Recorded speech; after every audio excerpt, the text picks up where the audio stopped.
Kuba Paul Kagame ataritabira inama y'umuryango w'ubumwe bwa Afurika si ibintu byikoze gutya gusa, ahubwo ni intangiriro y'ibihe byo guhezwa muri diplomasi. Hariho kutagaragara kuvuga cyane kurusha imbwirwaruhameze. Nakuvuga ngo abadiplomate ba Kongo bose bamaze guhaguruka bagotaguse. Kayikwambo Wagner ari Munich mu Budage, i Brussels mu Bubiligi, naho hari yindi i Washington bahatangatanze. Hepfo hano muri Addis Abeba muri Ethiopia naho Tshisekedi yifatiyemo ndetse na Perezida Evariste Ndayishimiye. Navuga ngo Kigali iri mu mazi abira, Kigali bamerewe nabi, ntaho gucikira kuko impande zose n'inguni n'imfuruka zose z'ingenzi zamaze gufatwa. Abahungu b'abadiplomate ba Kongo bose bazihagazemo, Kigali bayigoteyemo hagati. Chers visiteurs congolais, un an déjà que ce Parlement a adopté presque à l'unanimité une résolution destinée à mettre fin au pillage des ressources de la RDC et surtout stopper l'impunité qui sévit dans la région. Malheureusement, la Commission fait exactement le contraire. Elle continue de financer le Rwanda qui déroule désormais au grand jour sa caravane de la mort sur le sol congolais. Ne dites pas que vous ne le savez pas, puisque les experts des Nations Unies et les organisations humanitaires ne cessent de remonter les informations. Prenons pour exemple le rapport Mapping. Cela fait 16 ans que ce dernier dort dans vos tiroirs. Et on s'étonne que l'impunité monte en puissance dans cette région. Ce sont les mêmes acteurs, les mêmes pays dans le Rwanda qui agissent en toute impunité depuis plus de 30 ans. Il n'y a que Kagame qui est capable de signer un accord de paix à Washington, puis, 2 semaines plus tard, d'attaquer et d'occuper Uvira. Pendant ce temps, on continue de recenser les fosses communes laissées par l'armée rwandaise à Uvira. Avec cette guerre d'occupation, on parle, collègues, de plus de 11 millions de morts. Une femme est violée toutes les 4 minutes. Un enfant tous les 30 minutes. Plus de 9 millions de réfugiés et de déplacés.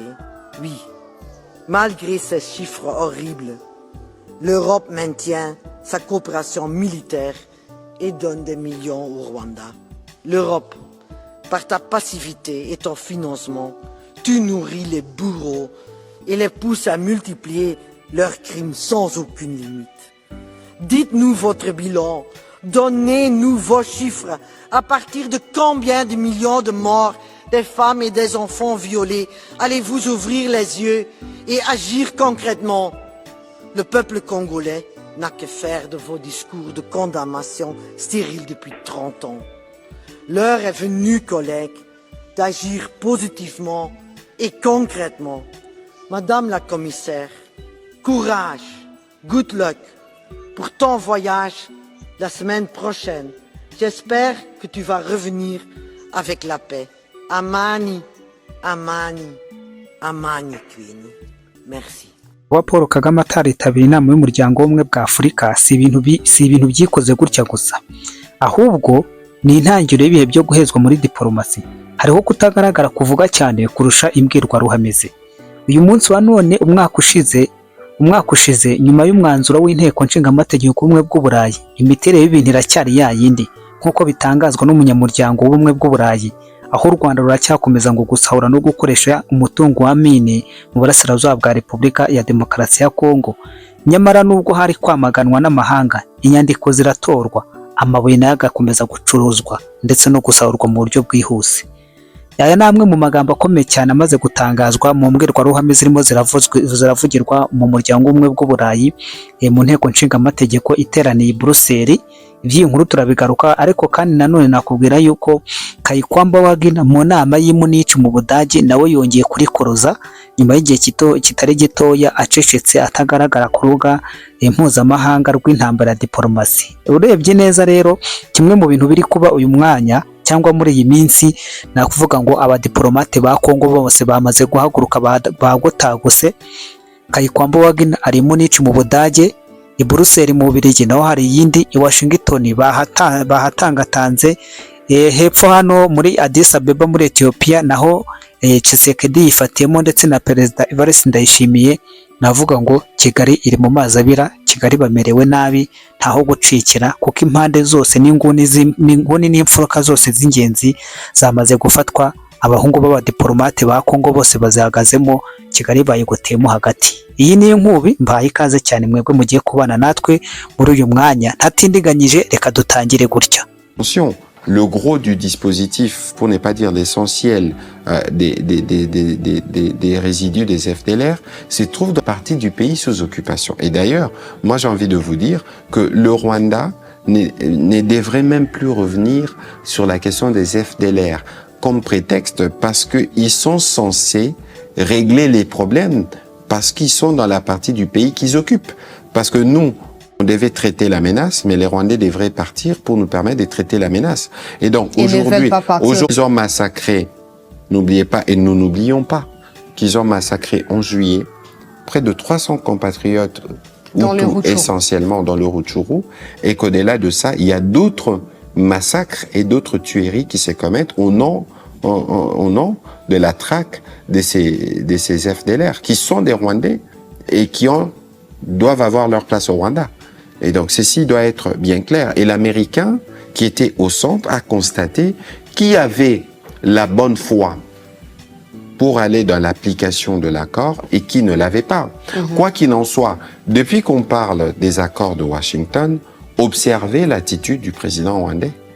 Il est en mode, quelqu'un dirait pétage, il est en mode panique, il est en mode énervé. Reka mbasabe kugira ngo namwe mudusigire ibitekerezo byanyu muciye muri commentaire, cyangwa mwanakora like, mwanakora sub, ubaye aribwo bwa mbere ugeze aha, kimwe nuko wakora share, ibintu bikagenda neza. Umwaka urashize nyuma y'umwanzuro w'inteko nshingamategeko umwe bw'Uburayi, imiterere y'ibintu iracyari yayindi. Nk'uko bitangazwa n'umunyamuryango umwe bw'Uburayi, u Rwanda rurakomeza gusahura no gukoresha umutungo kamere w'uburasirazuba bwa Kongo. Nubwo hari kwamaganwa n'amahanga, induru zikavuga hirya no hino, bigakomeza kugaragazwa yuko u Rwanda rukomeje gusahura. Inyandiko nazo zirandika umunsi ku wundi, zigasohorwa amatangazo akarushaho kuba menshi. Ariko nubwo ibyo byose bikorwa, amabuye y'agaciro yo aracyakomeza gucuruzwa ndetse aracyakomeza gusahurwa. Aya namwe mu magambo akomeye cyane yavugiwe rero mu nteko cyangwa mu magambo ni deba irimo irabera mu nteko nshingamategeko y'ubumwe bw'Uburayi i Bruxelles, bagaragaza yuko nubwo ubumwe bw'Uburayi bwatoye umwanzuro w'uko bugomba guhagarika amabuye yose aturuka mu Rwanda, ariko amagambo ndetse no guhanahana amagambo gukomeje kuhabera kuragaragaza yuko izo nyandiko zaratowe, ariko nta gihugu n'iki na kimwe kigeze kizishyira mu bikorwa. Ubwo murumva yuko bya bihano nyine birimo birategurwa yuko hagomba kugira igikorwa. Patrick Muyaya rero nawe yanyomoje urwitwazo rw'u Rwanda kuri FDLR, ahashinja Kigali ubwicanyi, aho minisitiri w'itumanaho akaba n'umuvugizi wa guverinoma ya Kongo Patrick Muyaya yanenze impamvu y'umutekano itangwa na Kigali ku bijyanye n'uburyo hari ingabo za FDLR zikomeje kugenda zikora ubwicanyi hano muri Repubulika ya Demokarasi ya Kongo. Ku bwa Patrick Muyaya rero yemeza ko igice kinini cy'abarwanyi kugira ngo kigaragazwe ko ari icya FDLR, ngo hari bimwe mu bice by'igihugu bigenzurwa n'izi nyeshyamba za M23, kandi ibyo bice bikaba byo bibarizwamo FDLR. Ngo atagombye kuvuga amazina y'abayobozi b'u Rwanda, uyu minisitiri yavuze yuko M23 ndetse n'u Rwanda ari umwana na se, cyangwa ari umuhungu na se. Ku bwa Patrick rero Muyaya yakomeje kandi yibutsa urugomo rwakozwe vuba ahangaha rw'abahutu ngo bagera kuri 300 biciwe muri Kivu y'Amajyaruguru n'ibindi bikomeye. Ariko nanone nkagaruka ku muryango wa Afurika yunze ubumwe. Umuryango wa Afurika yunze ubumwe murabizi byabereye Addis Ababa mu minsi y'ejo hashize ku isabato, ndetse ku isabato no kuwa gatanu. Kagame imbere y'umuryango w'ubumwe bwa Afurika, intangiriro y'ibihe byo guhezwa muri diplomasi yageze. Hariho kutagaragara kuvuga cyane kurusha imbwirwaruhame ze. Kuba Kagame ataritabiriye inama y'umuryango w'ubumwe bwa Afurika si ibintu byikoze gutyo gusa. Mu gihe uburinganire bw'umugabane buri guhinduka, Kigali isa n'iri gutakaza uburyo bwose bwa diplomasi bwari bumaze igihe kirekire ari imbaraga zayo. Muri iki gihe Evariste Ndayishimiye ari ku buyobozi bw'uruhererekane. Ikirere cy'akarere kirimo guhinduka. Burundi ntibwigeze bushyigikira imyumvire y'u Rwanda ku bijyanye n'umutekano mu bibazo byo mu burasirazuba bwa Repubulika ya Demokarasi ya Kongo. Hongeraho kuri ibyo ibirego bikomeje kwiyongera, raporo mpuzamahanga zikomeye kurushaho, Kongo nayo irarushaho gusatira mu nzego za Afurika. Ese Kigali ivuye mu kuba nyamuvuga yerekeza mu kwirwanaho? Kuvuga ko yahejwe burundu byaba ari amakabyankuru, ariko kuvuga ko ari kugenda ahezwa gahoro gahoro si ibintu bikiri ikizira. Muri diplomasi kwigunga kenshi bitangirwa no kutagaragara. Nibyo se cyangwa n'ibinyoma? Ariko nzi ko namwe ubwanyu mwabisubiza ku bantu babana natwe umunsi ku wundi n'abakurikirana iby'idiplomasi y'aka karere kacu, muhita mubonaho ibintu birimo birava naho birimo biragenda byerekeza. Rero nk'uko minisitiri yaje kubikomezaho, Kayigamba Wagner hano i Munich mu Budage yaje kugaragaza yuko Repubulika Iharanira Demokarasi ya Kongo igamije gukora ibishoboka byose kugira ngo igarure umutekano. Ni mu nama y'i Munich yavuze ko amahoro ari yashyirwa imbere kurusha ibindi. Therese Kayigamba Wagner yemeje ko Kinshasa izubahiriza amasezerano mpuzamahanga yiyemeje yose uko yakabaye, bityo mu buryo bwo kugira ngo ikomeze ibone ubusugire bwo mu burasirazuba bwa Kongo kandi umutekano waho ukomeze ubahirizwe.